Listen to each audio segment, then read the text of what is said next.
بفضل جهود عدد من المتدخلين، شهدت الأقاليم الجنوبية خلال العقد الأخير تحولا هاما وطفرة نوعية في المجال الإعلامي بمختلف تصنيفاته للمرئي والسمعي منه وكذا المكتوب والإلكتروني، حيث أعلن عن ميلاد قناة العيون كأول قناة جهوية على الصعيدين القاري والإقليمي، كما تم تطوير إذاعتي العيون والداخل الجهويتين، فضلا عن خلق عدد من الجرائد والمجلات الجهوية وعشرات المواقع الإلكترونية.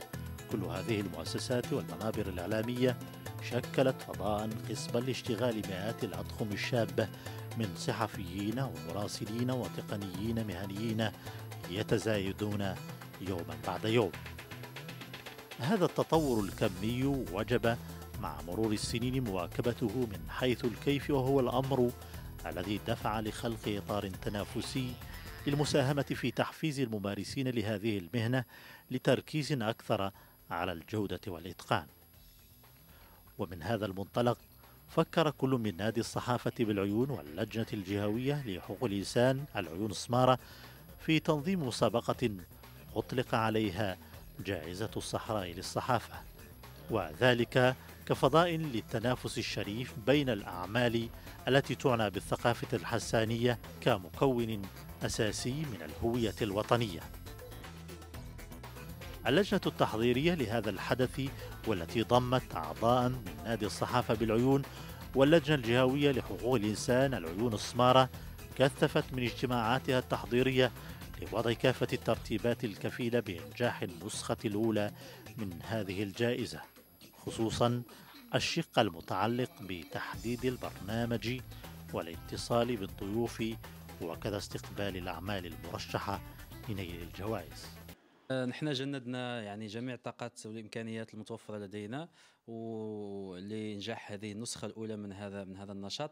طبيعه الحال هذا النشاط ذو اهميه قصوى لدى اللجنه الجهويه، لهذا يعني تم دعوه ضيوف من شخصيات وطنيه وشخصيات محليه. طبيعه الحال الشخصيات الوطنيه سيكون تكريم لاعب المنتخب السابق مصطفى حجي والفنانه المتالقه دنيا بوتازوت، كما انه سيكون هناك تكريم لشخصيات محليه في مجالات معينه، مجالات ثقافيه وجمعويه وفكريه واعلاميه. هذا النشاط ياتي ضمن برنامج لنادي الصحافه بالعيون، ويرتكز يعني حاليا على حقوق الانسان والصحافه، نظرا لانه بينهما تكامل. الان يعني اللجنه الجهويه حقوق الإنسان بالعيون السمارة الذين برنامج معها، على أساس أن قطاعات أخرى إن شاء الله خلال هذه السنة سيكون الذين معهم برامج وفقرات هامة وهامة جدا. أعضاء لجنة التحكيم بدورهم وبعد انتهاء الأجال المحددة استقبال الترشيحات عقدوا مجموعة من الاجتماعات لتدارس كل الأعمال المترشحة لنيل الجوائز الأربع المخصصة لأصناف التلفزيون، الإذاعة، الصحافة الورقية أو الإلكترونية أو الوكالة والصورة.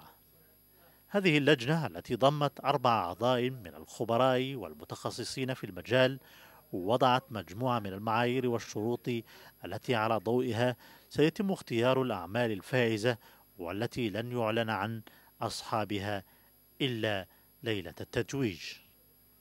نوه يعني الفكرة المتميزة اللي جاء بها كل من نادي الصحافة بالعيون واللجنة الجهوية لحقوق الإنسان العيون السمارة، والمتمثلة في إحداث جائزة خاصة بالصحراء أو بوسائط الإعلام بصفة عامة في الصحراء لأسباب متعددة، من ضمنها أساسا على أنه ربما أول مرة يتم الاعتناء بثقافة الصحراء من خلال التتويج الإعلامي. المسألة الثانية أيضا إتاحة الفرصة أمام كفاءات إعلامية محلية يعني عندها مساهمات متميزة، ولكن ربما لم تتح لها الفرص على أصعدة متعددة، ولذلك فالجائزة هي أول بادرة وفرصة تتاح للإعلاميين والإعلاميات على الصعيد المحلي بالأقاليم الجنوبية. التاريخ السبت 8 مارس 2014، المكان مطار الحسن الأول بالعيون، والمناسبة استقبال ضيوف جائزة الصحراء للصحافة. نخبة من ألمع الإعلاميين والرياضيين والفنانين حلوا بمدينة العيون للمشاركة في فعاليات جائزة الصحراء للصحافة، سواء عبر الحفل الساهر الذي ستسلم خلاله الجوائز على الفائزين، أو عبر المقابلة الاستعراضية التي ستجمعهم بقدماء فريقي شباب الساقية الحمراء وشباب المسيرة. فرحة عارمة علت وجوه هؤلاء وسعادة أبوا أن يعبروا عنها بهذه الطريقة. أنا كبرت قريب للعيون، أنا ولد قريب لقلميم. دونك موا سي ان غران تونور، زعما انا الشرف ديالي باش نجي هنا بلادي، والناس ديال العيون تنجيو نسلموا عليهم وتنقول لهم حتى هما مغاربه، ما واخا بعاد الكازا بعاد داكشي، مي هما المغاربه الحمد لله. وانا ولد البلاد، وانا حتى انا كان عندي واحد الشرف باش نرجع لبلادي، وتنقول لهم حنا هنا معاهم، و بونس تري فور اوسي، والحمد لله هذا الشيء يكون بخير وعلى خير في هذا الايام، في هذا الويكند اللي غادي ندوزو اليوم، في هذه السيمانه. نتمناو نشوفوا الناس ديال العيون، وعرفت هما حنين عندهم قلب كبير، ونجيو نسلموا عليهم. هذا الشيء اللي كاين. كيف ما سبقتي وذكرتي، ماشي اول مره تنزور المدن الصحراويه، فكنا في الآونة الأخيرة في مدينة قلميم، كنت العيون، هذه المرة الثانية لمدينة العيون. فأكيد أن هذه المنطقة هذه عزيزة على كل مغربي يعني، وانا سيما في هذه الظرفيه هذه باش نعطيو للمغاربه كلهم باننا حنا صحراويين، حنا مغاربه، صحراء مغربيه، حنا منخرطين مع الاخوان في جميع يعني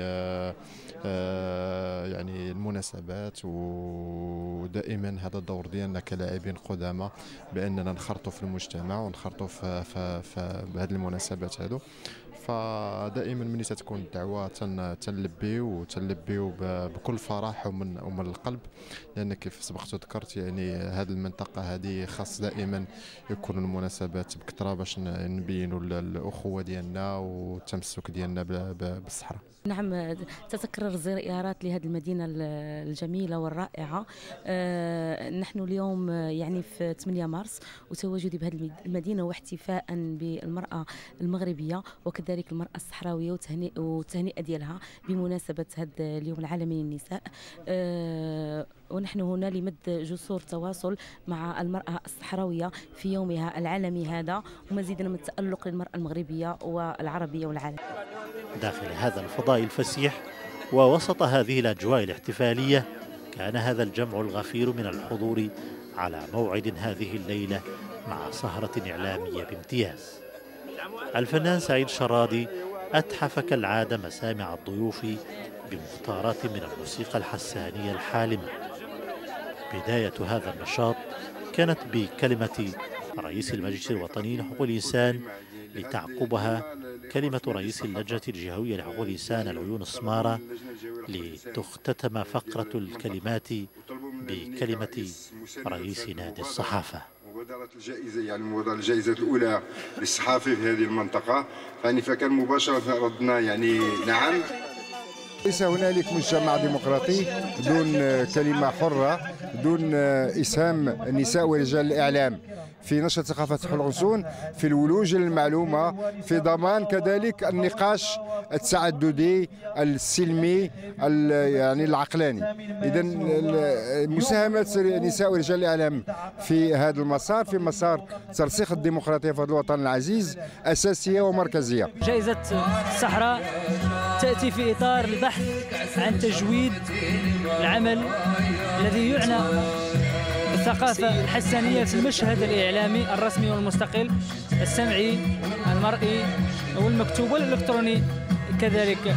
من حيث الكم فهناك حضور متميز، لكن من حيث الكيف لابد من الاجتهاد، لابد من العمل.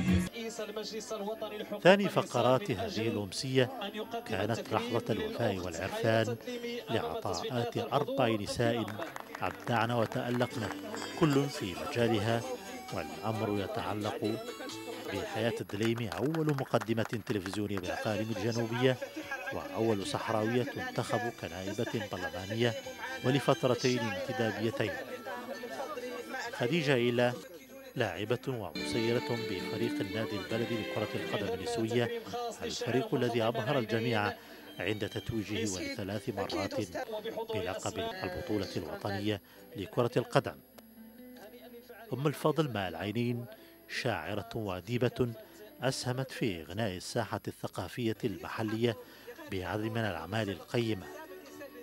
فتيحة العكري فاعلة جمعوية ناشطة همها الأول والأخير محاربة العنف ضد النساء. جد سعيدة بهذا التكريم اليوم اللي جاء في اليوم العالمي للمرأة، وهو الحقيقة ما هو تكريم لي أنا كشخص ولكنه تكريم لكل النساء الفاعلات في كل الميادين.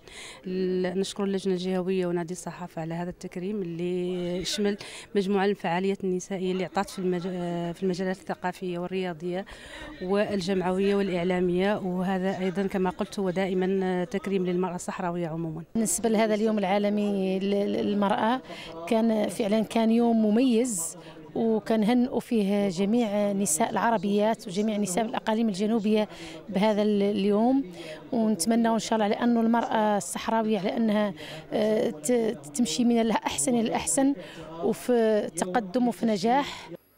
الفقرة الثالثة كرمت خلالها قناة العيون لما قدمته من عطاء طيلة 10 سنوات من العمل بتفاني، كما كرم الأديب سيدات السلامي بفعل برامجه ومساهماته الجليلة في نشر الثقافة الحسانية عبر وسائل الإعلام. آخر تكريم كان للصحفي المختار السملالي عن وكالة المغرب العربي للأنباء، والذي اشتغل لأزيد من 20 سنة مديرا لمكتب الوكالة بكل من العيون الداخلة. هذا الحفل كان أيضا مناسبة للتنويه بعدد من الأعمال التي اهتمت بالثقافة الحسانية عبر وسائط مختلفة. كتاب الخيمة صناعة الصبر لكاتبه محمد البيلال وهو باللغة الفرنسية.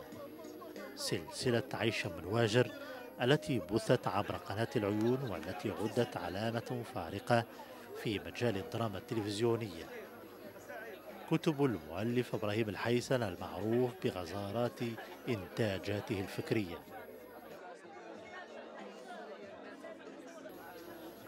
ضيوف الجائزة كان لهم أيضا نصيب في هذا البلاطو، حيث تناوب الواحد تلو الآخر على تقديم كلمات صبت في مجملها في خانة تثمين هذه المبادرة.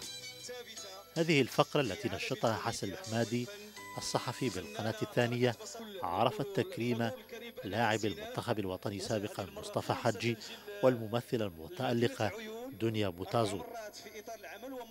الممثلين رياضيين والناس اللي كان معنا اليوم تنبغي انا ولد البلاد، وشحال هذه المره الاولى اللي تنجي لعيون وكان مشيت للقلميم. اول ما تلقينا الدعوه يعني ما فكرناش، واخا انا ثاني مره تنتواجد يعني بعد شهرين كنت هنايا. وبهذه المناسبه ندعي الاخوان للحضور يوم غد ان شاء الله لننظموا مقابله في كره القدم ما بين قدماء المنتخب الوطني وقدماء فريقي شباب. فرحانه بزاف اني كي تم تكريمي في مدينه العيون، فرحانه ما نقدرش نوصف لك الفرحه ديالي. كنعتز بهذا التكريم بزاف خصوصا انه اليوم كيصادف عيد المراه، وتحيه مني خالصه وعيد سعيد لكل النساء المغربيات والنساء الصحراويات بالخصوص، لاني هذا العام كنحتفل معاهم. انا جد فرحان بواحد الترحيب اللي كيكون هنا في مدينه العيون، الاستقبال اللي داروا لنا وهذا التكريم ديال هاد الصحفيين اللي حضرنا ليه، وكنتمنى ان شاء الله باش يكون كل عام يدير واحد التكريم لهاد الصحافه لان محتاجين لهم. وفي الأثناء حانت اللحظة التي انتظرها الجميع بفارغ الصبر، وهي لحظة تسمية الفائزين والذين قدمهم المدير التنفيذي للجنة الجهوية لحقوق الإنسان العيون السمارة السيد محمد سالم سعدون. في صنف البرامج التلفزيونية تم تتويج برنامج أمنير الكلام ثقافة البيضان للمخرج حسن خر، وبرنامج مقام من الطرب الحساني للأديب خطار المجاهدي، مع تنويه خاص بوثائق محاضر في جنوب المغرب. للمخرج آدى الشيخ.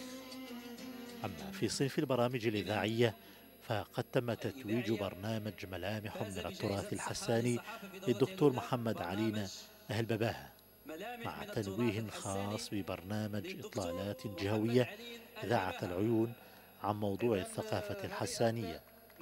وفي صنف المقال الصحفي فقد عادت الجائزة إلى الصحفي محمد عبيد عن مقال بعنوان La viande caméla entre tradition et science، مع تنويه خاص بالكاتب بوزيد لغلة عن مقالاته القيمة حول موضوع الثقافة الحسانية بمجلة تراث الإمارات.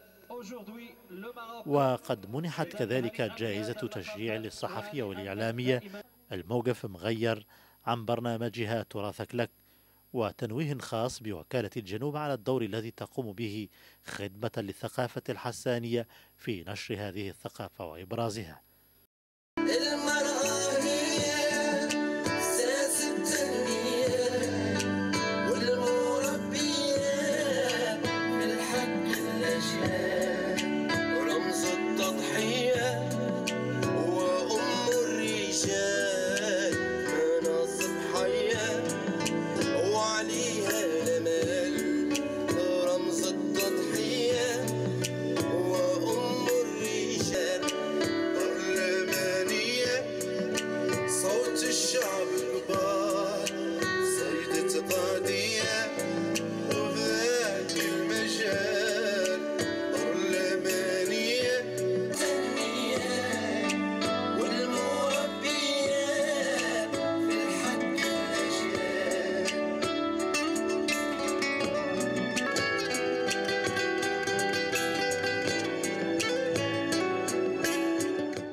صباح يوم الأحد وتحديدا بالقاعة المغطاة الشيخ محمد الأغضف كان الجمهور الرياضي على موعد مع مقابلة كروية استعراضية لن تتكرر كثيرا، والأمر يتعلق بمواجهة تجمع فريق قدماء المنتخب والفنانين بفريق قدماء فريقي شباب الساقية الحمراء وشباب المسيرة. هذا اللقاء الذي انتهى بتعادل إيجابي شهد تكريم اللاعب الدولي السابق نور الدين نيبت والناخب الوطني حسن بن عبيشة، فضلا عن نائب رئيس شباب المسيرة بالله بواد وفعاليات رياضية أخرى.